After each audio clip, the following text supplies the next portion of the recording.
By the way, you must be wondering why I'm here. This is a conference on network security and things like that, and I'm talking about amateur radio. What has amateur radio got to do with network security? Okay, the answer is simple: nothing. I must say nothing. Well, hackers are the main dish in this conference. We are the side dish, if you will. All right, so I hope you'll be entertained with our presentation. Now, by the way, how many of you are ham radio operator? If I could see some hands. 1, 2, any more? No? All right. How many of you personally know a ham radio operator? 1, 2, okay, 3. Okay, good. All right, for those of you who are not ham radio operator or who do not know anyone who is a ham radio operator, let me ask you this question. Let's say you're driving down the road and suddenly someone hit you from the back. What would you do? Naturally, you would go out, you would pull over, stop, and go out of your car and see what damages has been done, right? And perhaps confront the other driver. Naturally, that's what people do. Okay? Let me tell you a story. Not long ago, I think it was earlier this year or late last year, a lady driver was driving towards her son's babysitter's house. Okay? Not far from her babysitter's house, a car came from the back and bang. So, like I said just now, she pulled over, stopped, checked her car, and then confronted the driver, not realizing that there was another man in the car who quietly got into her car, and drove away. The driver also got into his car and drove away. What happened to the lady?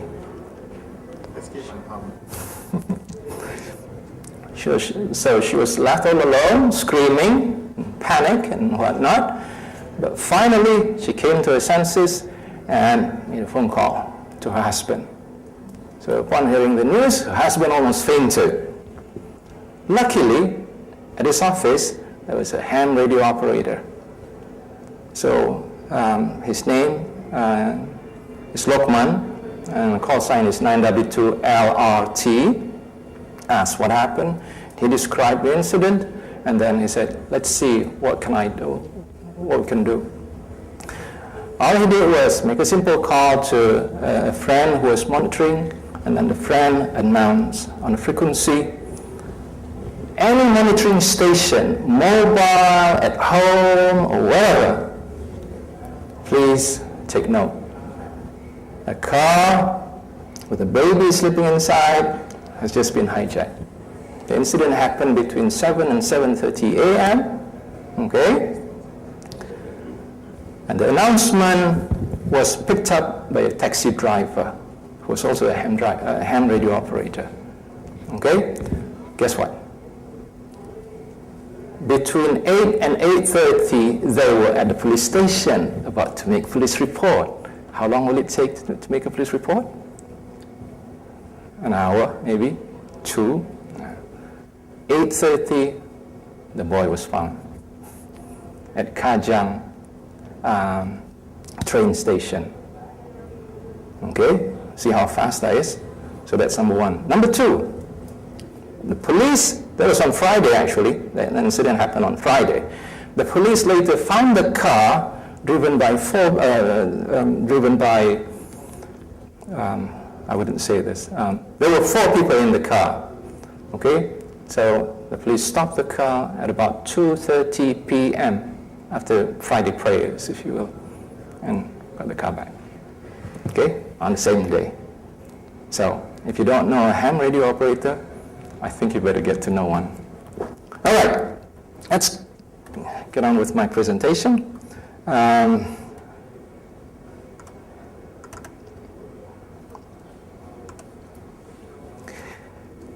First of all, I think for those of you who are not familiar with ham radio, you might be asking this question.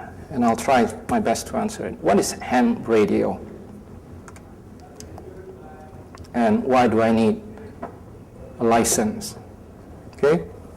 What are the different classes of license? And then how is, walkie-talkies like this used by ham radio operators? How are these different from walkie-talkies used by tontos, used by security guards, the police, and so on? And then if I have ham radio license, what can I do? All right? Now, before you have very high expectation of me, let me just clarify one thing. I think this has gone to the media, and the word hacking space is there. And I think a lot of people will be disappointed if I don't demonstrate how you hack space. Now, come to think of it, I don't know if that, if it is really possible to hack space. You can crack something, crack a code, for example, right? But hack space? Hack International Space Station, yes, but space. Think about that. Let's not get into semantic argument. Now, amateur radio, what is it? Number one, real quick, it's a radio service. It's like mobile phone service. That's also a radio service. 2, it's a hobby. And 3, it requires radio license. If you're not licensed, even though you play with radios and walkie-talkies, you're not yet amateur radio operator, okay? Or ham radio operator. Next, ham radio operator only use certain allocated frequencies and bands. You don't use frequencies as you will, okay? So these are the things that you need to be clear about. Now, why do you need ham radio license? In Malaysia, we follow the regulations.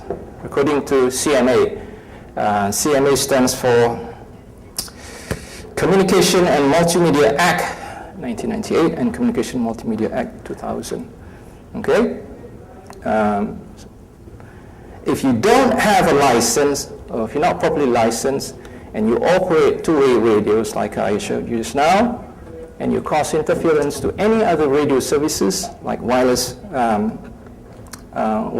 phone or mobile phone or ambulance services, you'll be liable to a fine of 300,000 ringgit. Okay? Next, different classes of amateur radio license in Malaysia. Class B and Class A. B is the entry point, and Class A is the advanced point. For Class B, all you have to do is sit for an RAE, or Radio Amateur Exam. There are 100 questions, and you've got 3 hours. Okay? Whereas for Class A, once you've got your Class B license, you wait for about a year or so, and then you can sit for CW test or Morse code test. Okay? Both listening and sending. You pass that one, then you're eligible to apply for Class A license. These are the frequencies for Class A license. If you're only a holder of Class B license, you can operate only on these frequencies, right? Now, licenses and licensing authorities. Different countries. Here are some sample of licenses. The one in blue, or the one down there, is from Malaysia. For Malaysia, the one above it is for the UK. Malaysia, USA, UK, Australia, Singapore, India, and Thailand all issue amateur radio license. Okay, next. How is it different from other radio services? Okay, now let me see, where's my... Unfortunately, it may not work here. I plan to use a laser pointer, but never mind. Now, perhaps I'll just use this. Now, this is a special radio for special services like security guards, okay, police, fire department. This is called land and mobile radio. This is for airband only. So it cannot be used for amateur radio purposes. This is marine radio. Only boats and ships use them. This is FRS. Now, FRS is only used in America, not in Malaysia. It is illegal. I'll show you later why. Mobile phones also operate on certain frequencies. This is also a radio service. Wireless phone is also a radio service. Alarm, wireless alarm, okay? Wireless security, that's also radio service.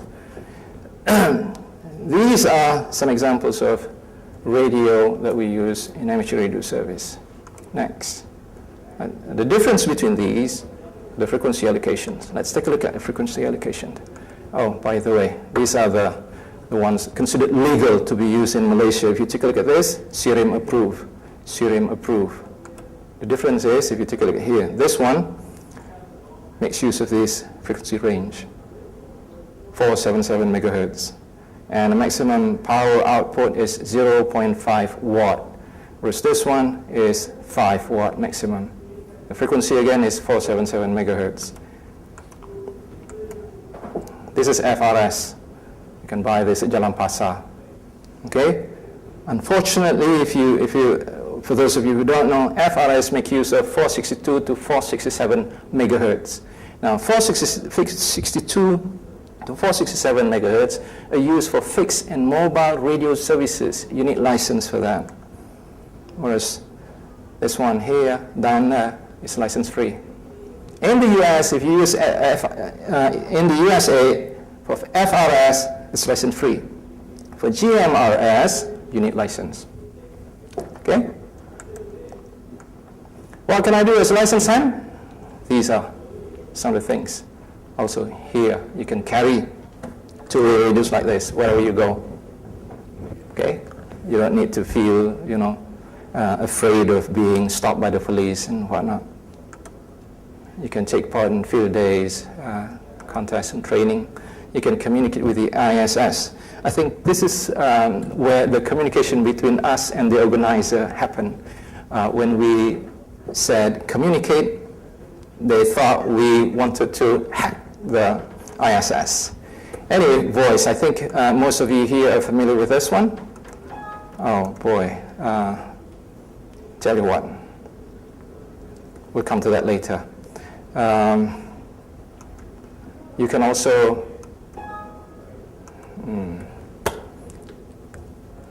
all right, I'll quit this for a minute and just show you the video clip from here.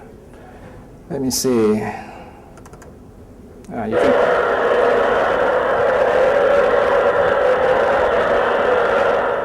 so this is a recording of a conversation between some students in Malaysia and our cosmonaut or astronaut.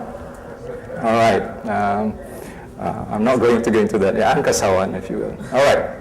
Sheikh Muzaffar, who was on the ISS. Now, if you notice, we can only hear his voice, not the student's voice. You know why? Because in order for you to communicate with the ISS, you need to use two different frequencies. One frequency to send your voice to the ISS, and another frequency for you to listen to ISS. Now, the frequency that you see there, 145.800, is the frequency that you listen to. Okay?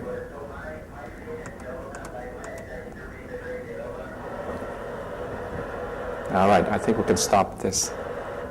At least you've got an idea.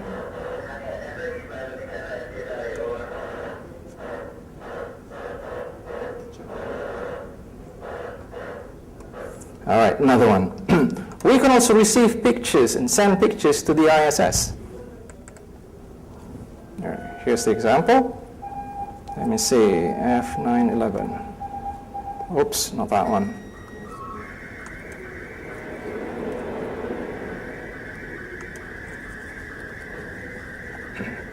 This is a picture from the ISS. Now, this is a simple technology. We're using only VHF. Okay? And This is called SSTV, slow scan TV. There's another mode of ATV, amateur television, which is called FSTV. Now, FSTV is a lot faster. It's like Astro. You can make use of Astro decoder to receive videos from your friend. Okay, but we don't have time to talk about that. So, this is slow scan TV. Using a special antenna, and this hooked up to a computer. Okay? You can receive pictures, you can receive weather forecasts, satellite weather pictures, and so on. Does this look like anyone here? Now, by the way, this is a Russian astronaut, I think. Does he look like anyone? All right. Just a couple more seconds.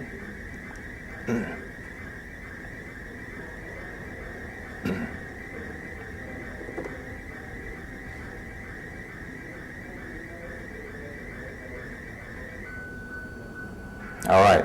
Take a look at the bottom. RSOISS. So RS stands for Russian. If it had been an American astronaut, it would have been NSS. Okay, NS for the United States, or the call sign used by the United States astronauts. Let me see. Let's get back to. My goodness.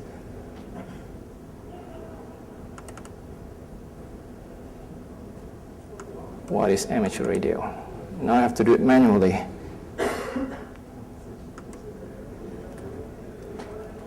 Okay, where were we?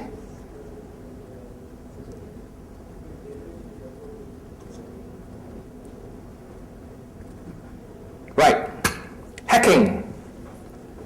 I think this was where the miscommunication happened.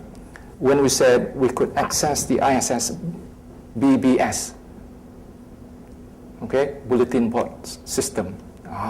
So perhaps someone misunderstood us and thought, you mean hacking? This is it. If you take a look at the first couple of lines, I'm not sure if you can read this. Here, you will notice 9W2RUT. 9W2RUT. It says International Space Station, BBS, APRS.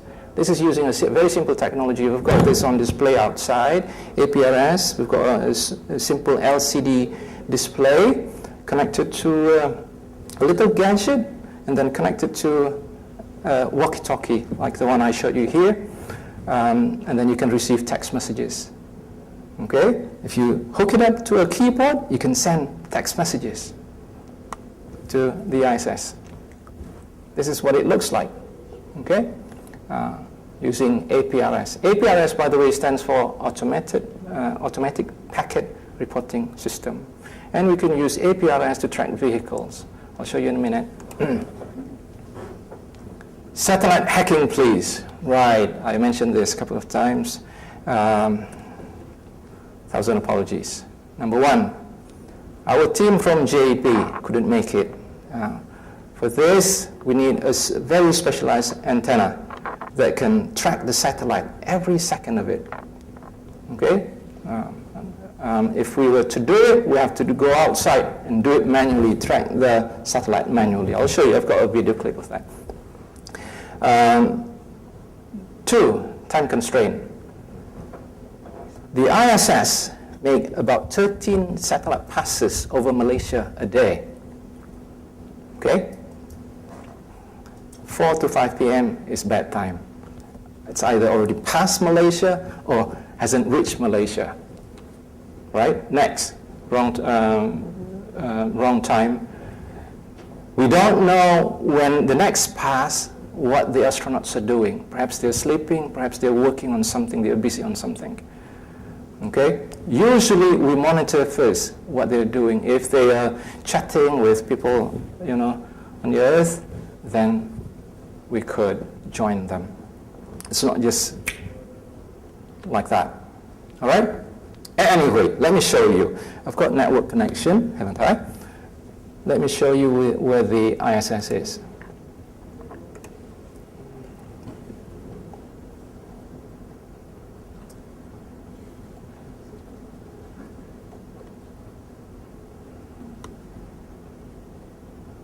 How many of you have visited this site?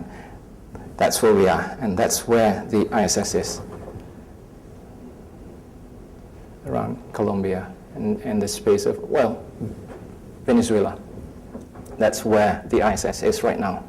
So we're not in the footprint of ISS. The footprint is about what, 50 miles? 100 miles? Any idea? Yeah, horizon to horizon. So if the ISS is here, the footprint is around, somewhere around here. Whereas we are in Malaysia, so over there. So if we've got a very powerful antenna and beam it to the ISS, chances are it won't be able to receive our signal. Okay? Next.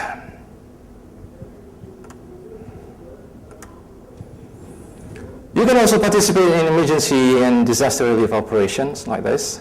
This one is in Bukit Antarabangsa. We'll talk about that later. You can go to other countries. This is my license in the UK. So if I go to UK, my call sign would be Mike 0 Golf Juliet Echo. M0GJE, and I won't be using 9W2STT. Okay?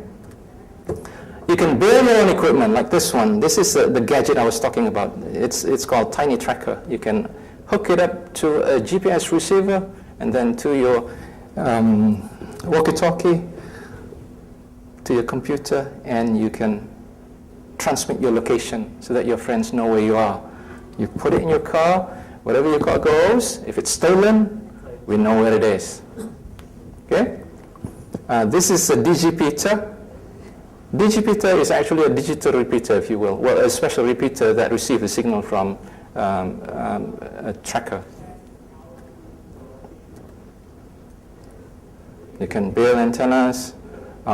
Slow scan TV. I've just demonstrated slow scan TV.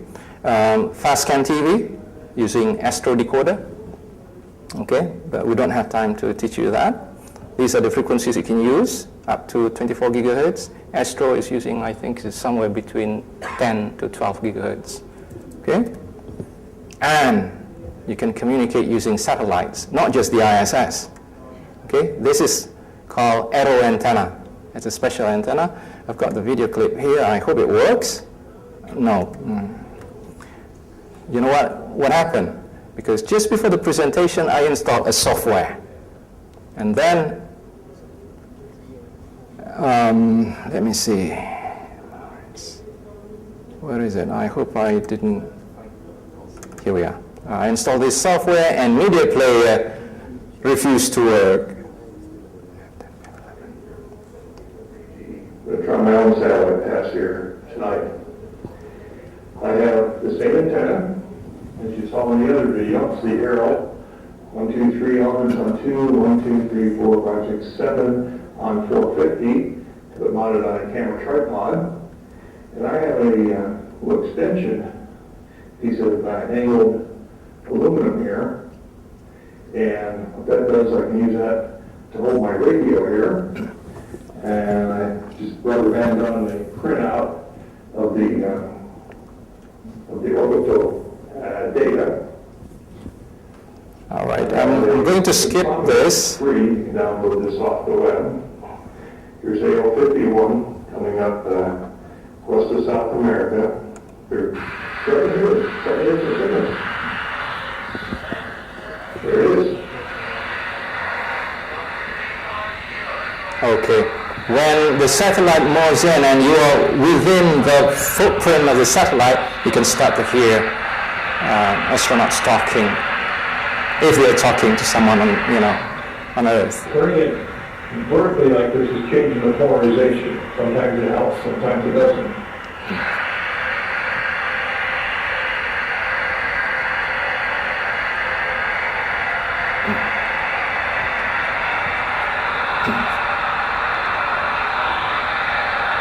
Notice how he moves. He moves to track the satellite. K7AGE.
Kilowatt 7 Alpha, Golf Echo.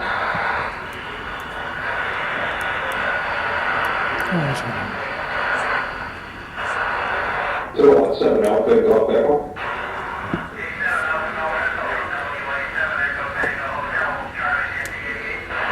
Yeah, WA7, I missed the rest of it. K7AGE, Charlie Mike 99, go ahead.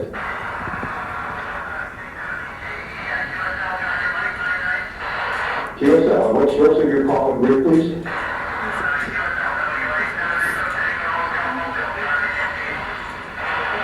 Charlie Nancy, what again? Okay, and your operating mobile?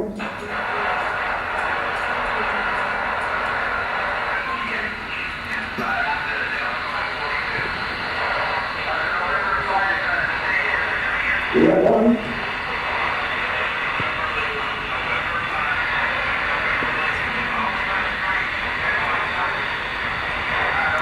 Okay, I think we'll stop that. Let me see. Now, let me get back to my PowerPoint presentation.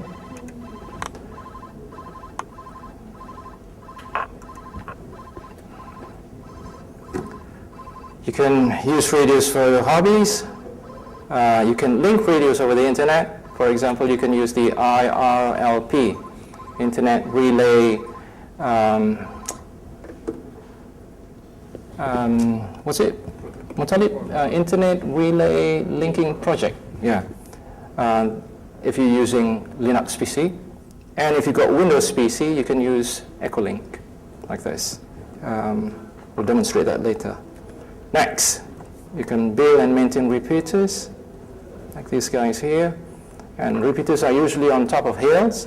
And this is what it looks like from the top of that building. And you can use APRS to track vehicles.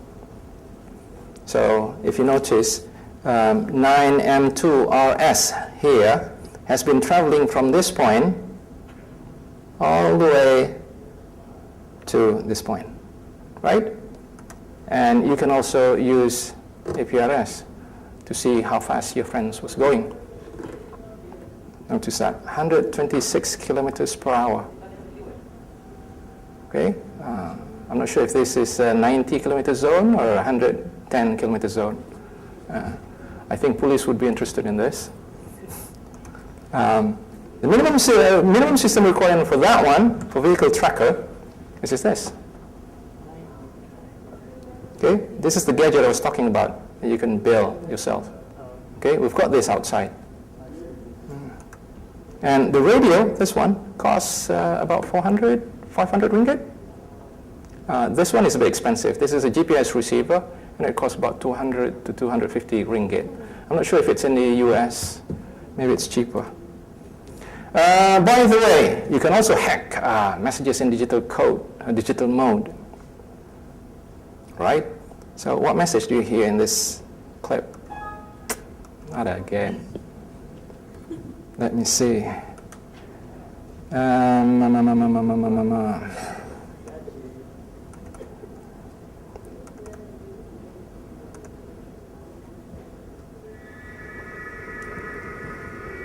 you hear any words? Can you tell what is being sent or what is being communicated? Transformers? Sorry? Transformers? Maybe. All right. MARES. Interesting, isn't it? You'll be amazed. Take a look at here. Let me just move this here. CQ, CQ, CQ. Anyone out there? Seeking you, seeking you, seeking you. Anyone out there? This is KJ5XF. KJ5XF. CQ, CQ. So it's like saying, hello, hello, this is solid. Anyone out there? Right? So, this is a station from the USA, I think. Yeah. KJ5. Mutalip, what do you think? KJ5. N3TDE. I think this is from. I'm not sure about the call sign.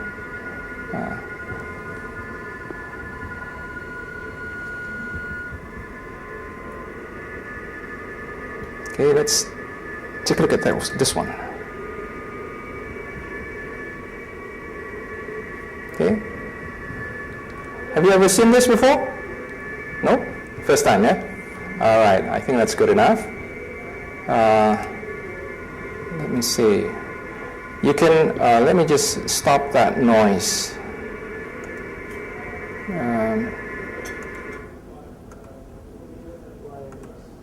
You can use wires to link or to establish internet connection. So that means you've got a PC, you've got a radio, okay, you hook it up to this device, and then hook this device up to your PC, and this goes to your antenna, and then it's just a matter of using your walkie-talkie to access the internet. Okay, so your walkie-talkie has got these buttons. This generates DTMF tone. If you can hear it, there you go. Okay, that will allow you to access the internet. Another method, that's the device that will link your radio to your PC. Another way is to use D-Star. Again, if we have time, I'll play that clip. I'm going to skip that and go back to, let me see.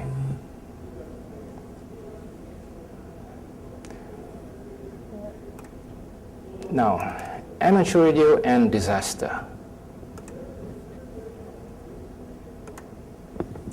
Contribution to the country.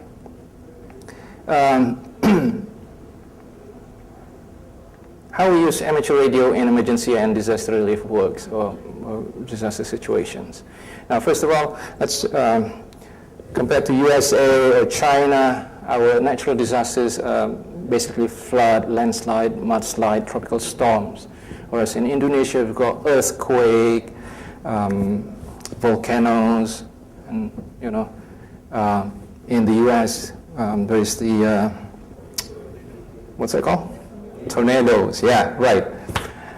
In Malaysia, it's severe flood always, and then you've got building collapse, fire explosion, plane crash. Very rare, but it happens.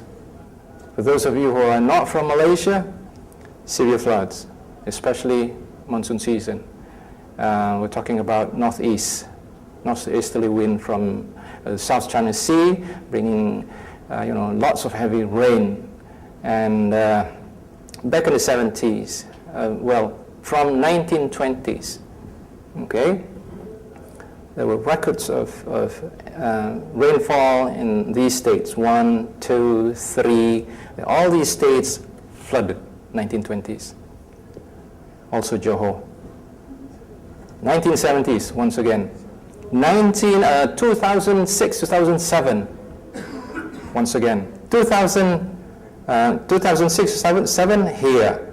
In 2007 to 2008, between December and January, it was the state of Pahang. Okay? Here's some pictures of that. This was in Johor, southern state. And this is in Pahang. So when this happened, we will call to help the emergency response agencies to communicate with each other. Landslide. This is Bukit Antara Bangsa, where the landslide happened. This is the picture just before a couple of days before the incident, and that's after the incident. It doesn't look much, does it? Okay? To know how serious it is, there you are. Notice the pile-up and how high that is. The dirt that need to be moved. Now, by the way, this street is blocked, I think, about 1.5 kilometers by dirt. So that's why the residents couldn't go out of their house. They couldn't drive their cars out of the house. So the residents on the other side and on these sides were all trapped. They could walk out, but they couldn't drive. That's why most of the residents stayed or remained there, because they were afraid of the security of their belongings. Okay? Next. Radio equipment that we use there. Some of the houses. Now, by the way, this house here was actually somewhere else before the landslide. Okay? After the landslides, well, the landslide actually brought the house there. Next.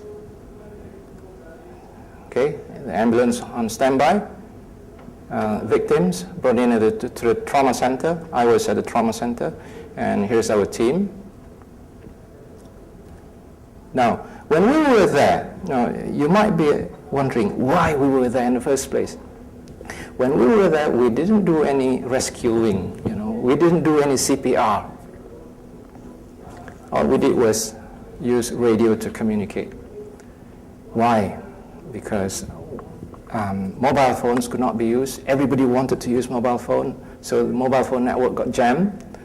The police have got their own radios, the bombers have got their own radios. They could not talk to each other because they're using different frequencies.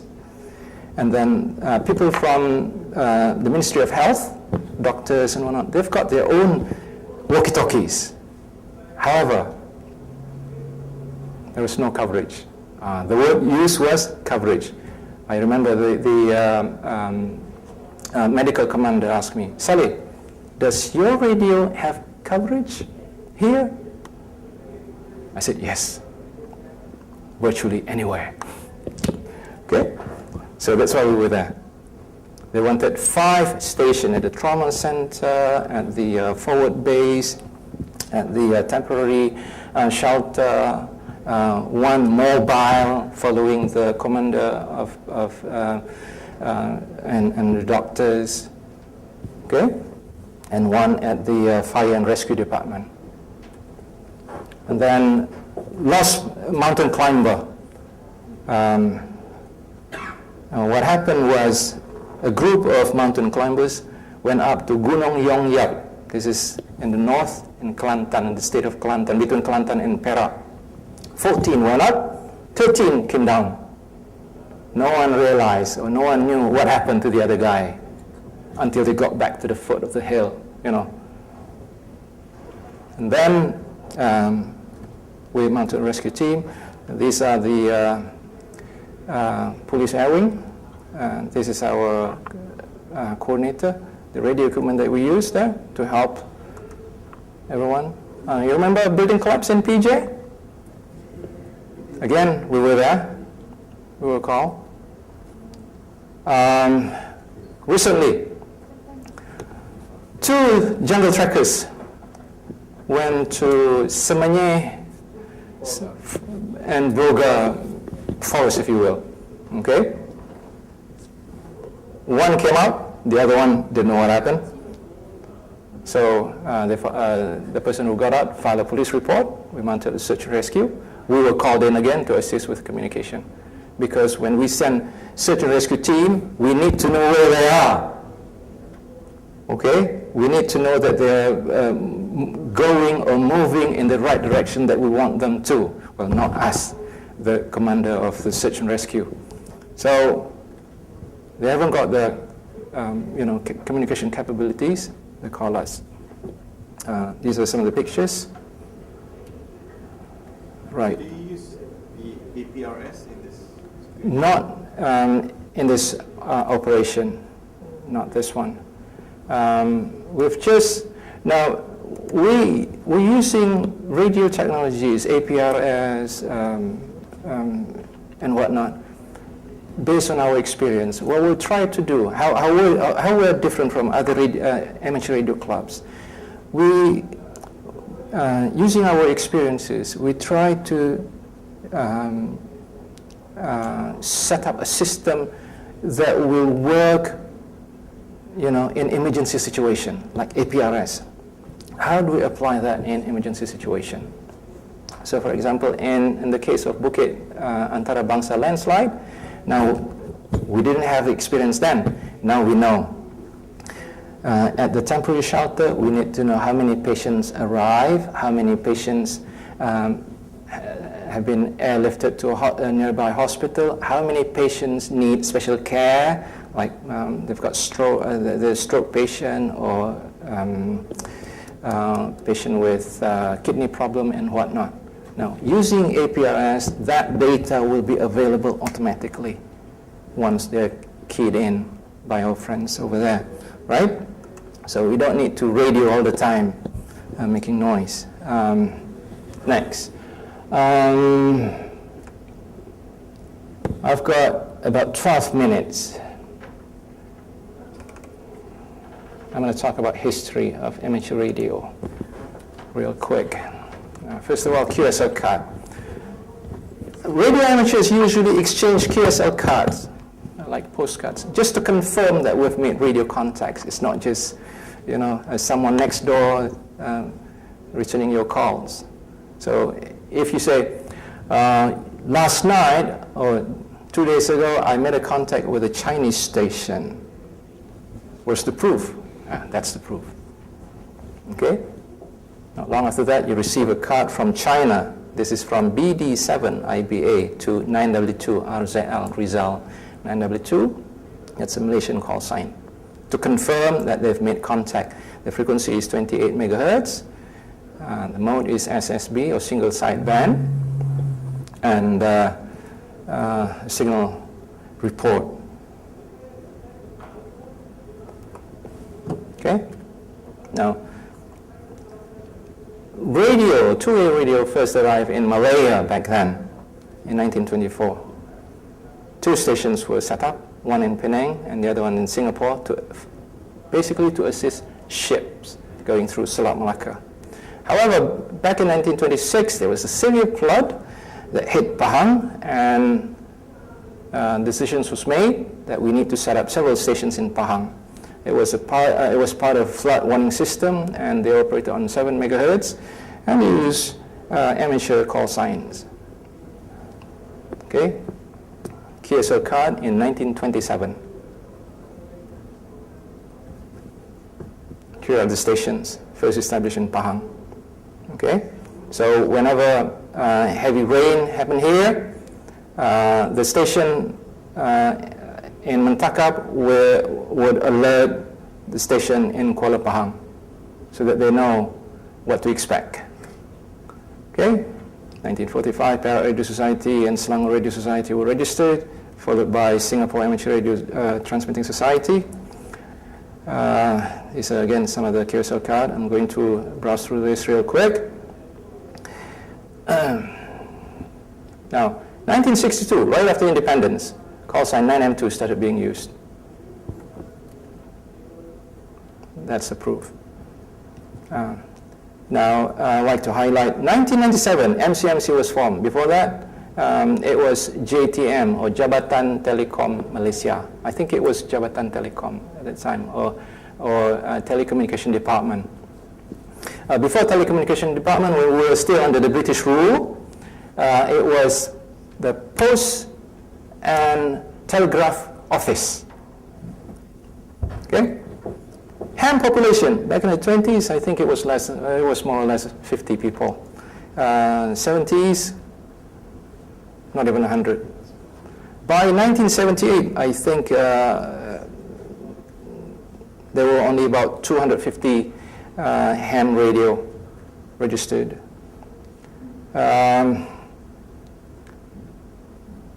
2001, first RAE. Back in 1997, the population was about 1,000.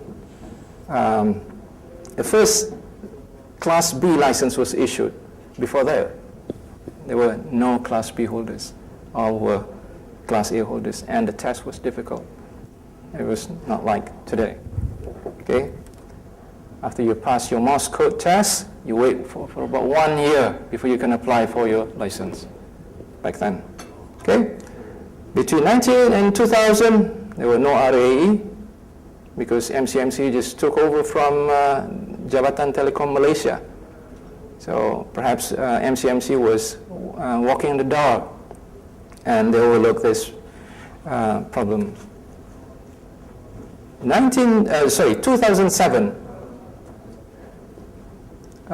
2001, first RAE under MCMC held at Putra World Trade Center. After that, RAE was held twice a year, and in 2007 we've got about 5,000 license holders, and today we've got about 6,000, maybe 6,500 today, license holders.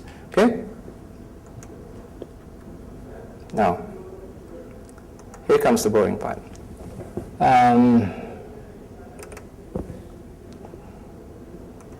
I've got about 7 minutes left. Localized amateur radio slang. First of all, development of slang. If you're in the military, if you're in computer business, chances are you'll be using some slang. In computer business, you know high resolution, low resolution. So when you hear someone say, "I'm in low res mode today," you know what that means? I don't feel very good. Whereas I'm in high res mode, bright and sparkling, right? Now, usually, slangs are used to show group membership, sense of identity or belonging to that particular group. However, when slangs usually coin or derive, if you will, when there is new technology, because new technology always brings new concepts. And in some instances, slangs is the result of language problem, which I'm going to demonstrate. Now, sources of ham jargon. First, operating procedure. So, for example, M0 GJE, 9M2 SQL. These are call signs. But to people who are not familiar with amateur radio, they don't know what we're talking about. If they hear Mike 0, Golf, Juliet, Echo, Nana, Mike 2, Sierra, Quebec, Lima, they don't know what we're talking about. Example like, what's your call again? So that's a slang. Call, meaning call sign. What's the last three of your call? The last three letters of your call. What's your operating condition? When I was still new in amateur radio, I was asked this question. And I said, it's very calm here. I don't see, the stars are, shining. It's very calm here. It's 12 a.m. Language problem, right? Next, Q codes and Morse. Example, QST, QSY, QRO. QST means attention. QSY, change to frequency. QRO, increase power. QSB, meaning your signal is fading. QRT, I'm going to stop transmitting. Example of Morse code. YL, young lady. XYL, no longer a young lady, meaning married. 7-3, best wishes. 8-8, hugs and kisses. Good. Now, example of phonetic alphabet: Alpha, Bravo, Charlie, Delta, Echo, hotel, kilo, and so on. Example of kit and software, bionic tracker, eye gate, repeater. Example of from antenna, 5/8, half wave, quarter wave, G5 RV, and so on. Example of from electronics, RF, harmonics, brand names.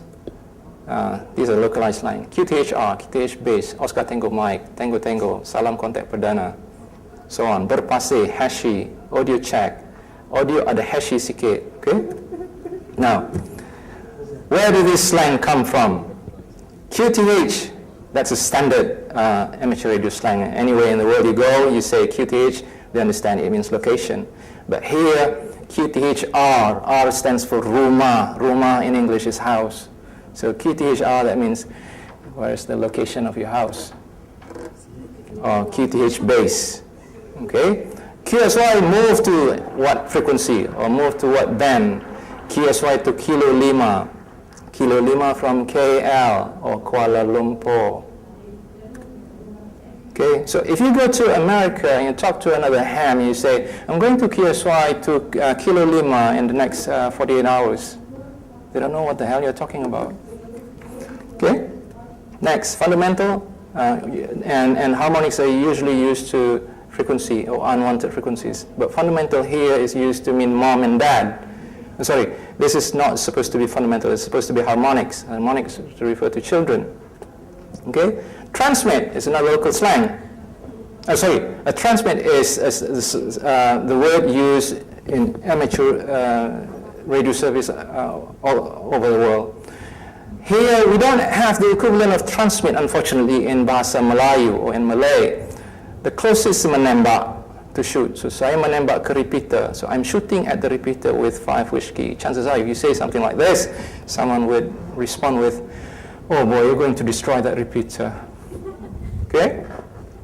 Sayap, wing, especially if you just passed your license, then he just got his Class A license. Dia dah dapat sayap lebar, for example. If you work on different frequencies, terbang. Dia dah boleh terbang jauh. He can now work on different frequencies or different bands. Okay? Standard amateur radio slang, receive you 5 and 9. Local amateurs would say something like this. Well, not all, some do. Terimain anda 59. Okay, terimain is actually a colloquial Indonesian. It's from Bahasa Gaul. Okay, it's not even standard Bahasa Indonesia. In English, in American English amateur slang, ham slang, Jalopy, I think is the right spelling. It's jalopy, to mean car. Here, now this is where language proficiency problem comes in. People don't necessarily understand where that word comes from. They don't even know how it is spelled. When you use radio, all that you know is what you hear. So if you hear jalopy, chances are, what was that, charity? Jalopy? Right? So that's what happened. Salt mine, office or where you work. You hear here in Malaysia, chop mine, shop mine, chop mine, okay? Shop mine. Right. So to summarize, I've got 1 minute and 27 seconds to go. Slang shows social group membership, and different sources of ham slang include electronics, electricity, brand names, and so on. Localized ham slangs are unique. They show the results of language proficiency and results of linguistic creativity, and also borrowings like from Indonesian language. All right? Any question? Yes. How far did the radio technology have gone? How far? With the innovation, do you have like a waterproof or because if you're using an amp on a radio, you need the long-lasting batteries, right? Yeah. So basically, how long will it last? Right. When you're on a Mobile phone. How long does your mobile phone battery last? 2 days. 2 days. This one 1 week. If you don't use it. 24 hours. On standby, on receive only 1 week. If you transmit, the more you transmit, well, chances are maybe a day. So in image, and then we've got different settings. The maximum setting is 5 watt. That's the, the maximum power you can transmit. The minimum power is 0.5 watt. With 0.5 watt, you can prolong your battery. If you transmit, talking to your friend over there, and you use 5 watt, chances are your battery will not last that even 3 days. No waterproof yet? Yes, there is. I can only say some brand names and model, like Yaesu VX7R, Yaesu VX8R, and then ICOM 92AD, 3 feet for 32 minutes. No harm done. Yeah. Any other question? Yes? How to join the club? And how about the cost? All right. Now, in order for you to be an amateur radio operator, you don't need to join any club. All you have to do is just study, sit for the exam, get a license, and you can operate. But it's a good idea to join a club so that you can share knowledge with other people. I'm from MARES. There are other amateur radio clubs in the country. For MARES, joining fee is 60 ringgit, and annual membership is 30 ringgit. Now, for a license B, license of Class B, the fee is 24 ringgit a year. So it's not that expensive. That's up to you. If you want to buy basic walkie-talkie like this cost me about 500 ringgit. If you want to buy Yaesu VX8R that you can drop the water for half an hour, that one would cost you 1,800 ringgit. Okay? Now, I'm going to show you how you can use radio to link the internet. Just in case a network breaks down and you need to hack into some computer somewhere, and then all you've got is just, let me see. All you've got is just your radio and some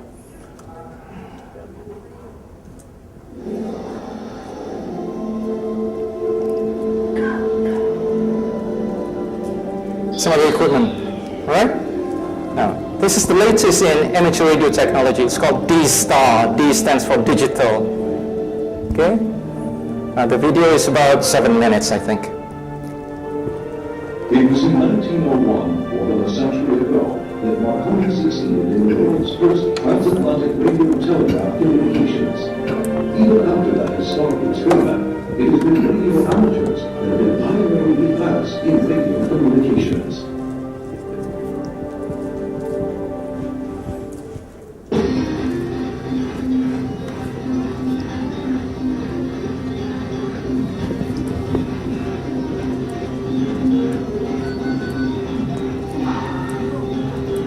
Now, amateur radio is evolving into the digital communication era.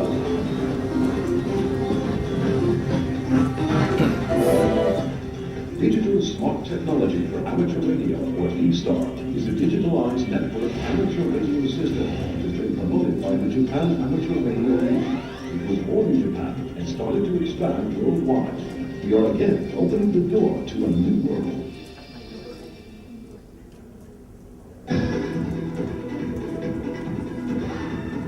Let us introduce the D-Star system to you.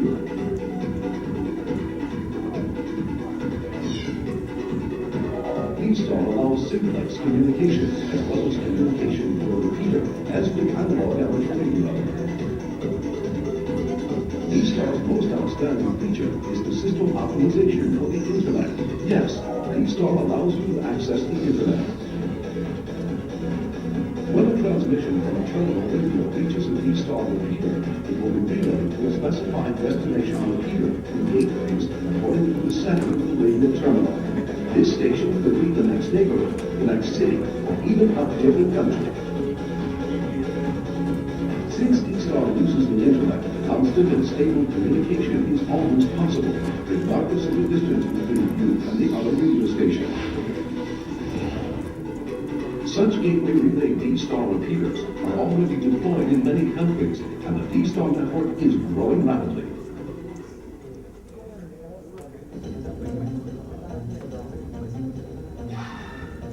Now let us talk about the fantastic futuristic features of D-Star.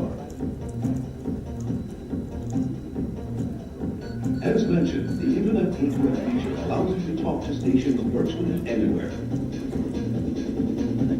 The only requirements are a D-Star compatible radio, a conventional antenna system, and the repeater equipment.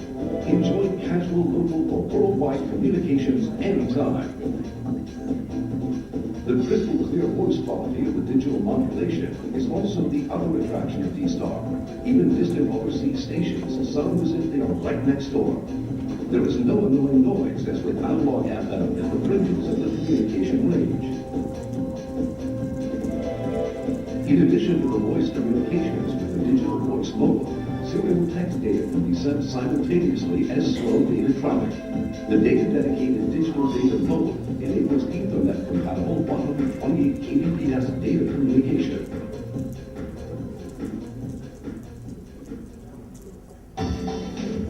Currently, D-Star operators are enjoying the latest D-Star application of GPS position radio reporting. With a D-Star radio and GPS receiver, you can see your position, exchange the information data with other stations, and see their position data on the radio display. Stations can be shown on a map on a PC screen when mapping software is used. The GPS feature can be a useful function to not only inform other stations, but for example, test routines if you get lost.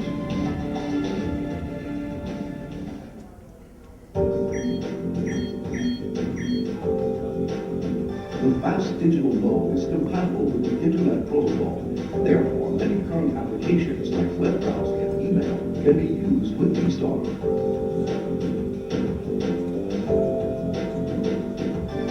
D-Star's limitless possibility of applications developed by amateur radio operators will further enhance the enjoyment of this system.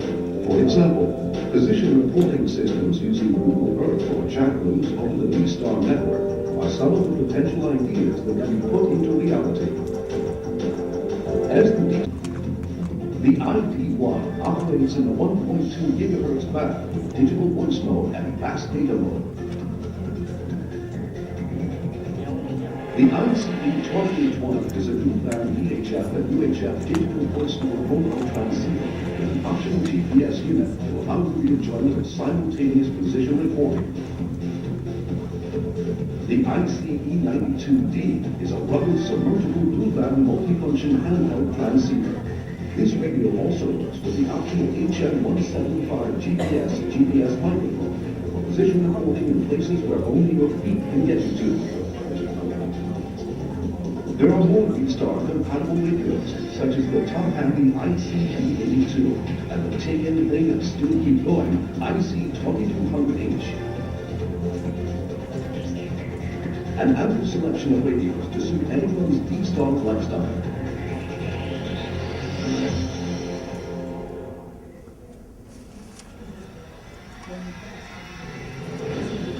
Everything we know of is going digital. Despite being nearly a century old, amateur radio is no exception, and an ageless leader of technology in any era. All right, I think we can stop here. And by the way, I don't represent the company. I'm only just a normal, amateur radio guy. All right, thank you very much.